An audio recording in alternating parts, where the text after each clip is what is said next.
The holographic projection of the Galactic Council's declaration flickered in the command center of Luna Station, its blue light casting eerie shadows across the faces of Earth's assembled military leaders.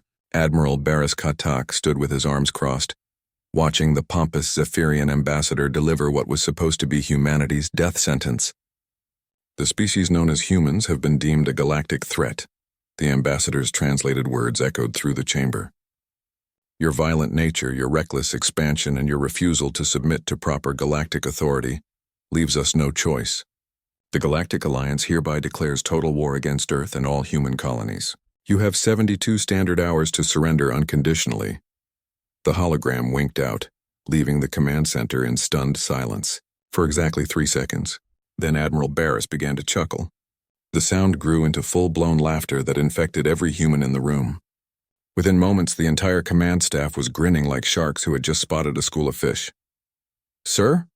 Lieutenant Maliha Qureshi, Barris's aide-de-camp, tried to maintain her composure despite the smile tugging at her lips. "Your orders?" Barris wiped tears from his eyes.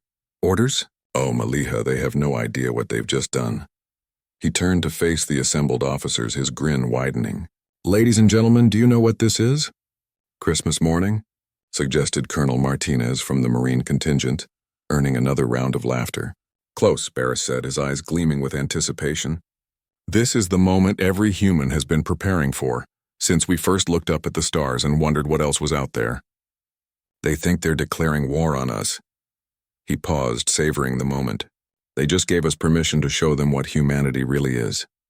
The truth was, humanity had been itching for this moment for decades.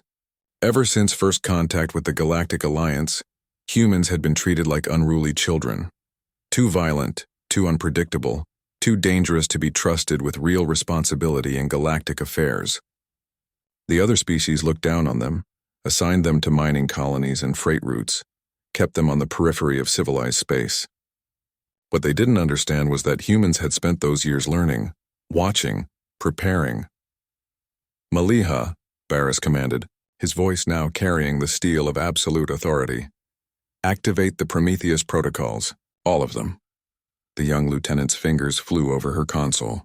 "Sir, that's everything we've developed over the past 50 years. Every black project, every theoretical weapon system, every contingency plan we've ever dreamed up. Every single one," Barris confirmed. "It's time to introduce our new friends to human ingenuity."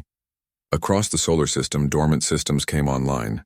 On Mars, massive railgun batteries that had been disguised as mining equipment swiveled toward the stars.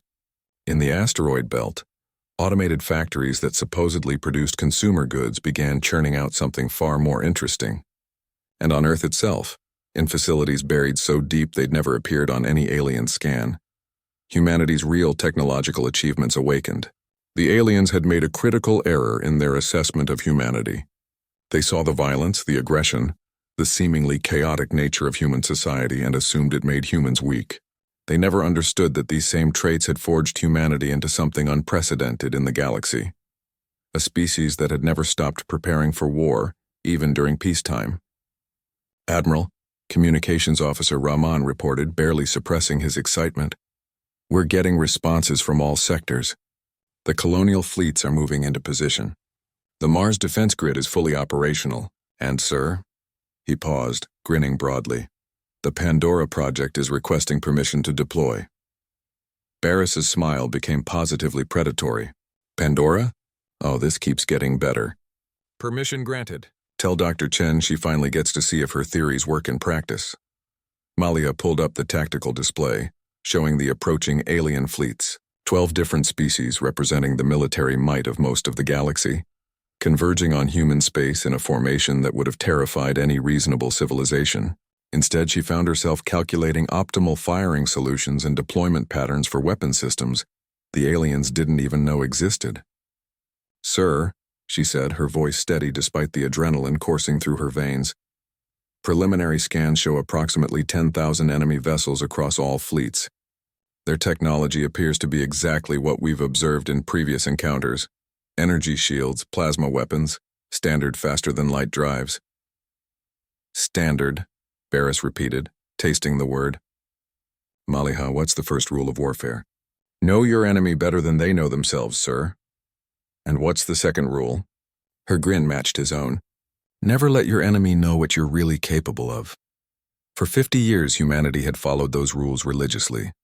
They'd traded with the galaxy, worked alongside alien species, even served in their military forces, all while carefully concealing the true extent of human technological development. While the aliens had stagnated in their comfortable superiority, humans had innovated, adapted, and evolved their technology in directions the galactic community couldn't imagine. Time to first contact with enemy forces? Barris asked. 17 hours until the Zephyrian vanguard reaches the outer system perimeter, Maliha replied. Barris nodded thoughtfully. Signal all commands, we go weapons-free in 16 hours. Give them 1 hour to fully commit to the system before we show them what humanity has been up to. He turned to address the room.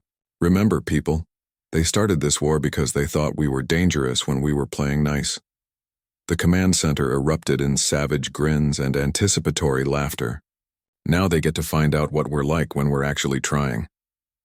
As the alien fleets approached, confident in their overwhelming superiority, none of them noticed the massive structures emerging from what they had assumed were dead asteroids. None of them detected the energy signatures building in installations they had never suspected existed. And none of them realized that humanity's most dangerous characteristic wasn't their violence. It was their patience. They had waited decades for this moment. Now, finally, it was time to show the galaxy why the universe's most successful predator species had never actually stopped being predators. Admiral Barris settled into his command chair, still grinning. Maliha, open a channel to all human forces. Channel open, sir. This is Admiral Katak to all commands. Today the galaxy learns why you never declare war on humans unless you're absolutely certain you can win. His smile was sharp enough to cut Diamond. Let's remind them that we didn't climb to the top of Earth's food chain by being reasonable. The countdown began, and humanity prepared to introduce the galaxy to their favorite concept. Overwhelming, creative, and thoroughly enthusiastic violence in the service of protecting their own. The aliens thought they were hunting humans.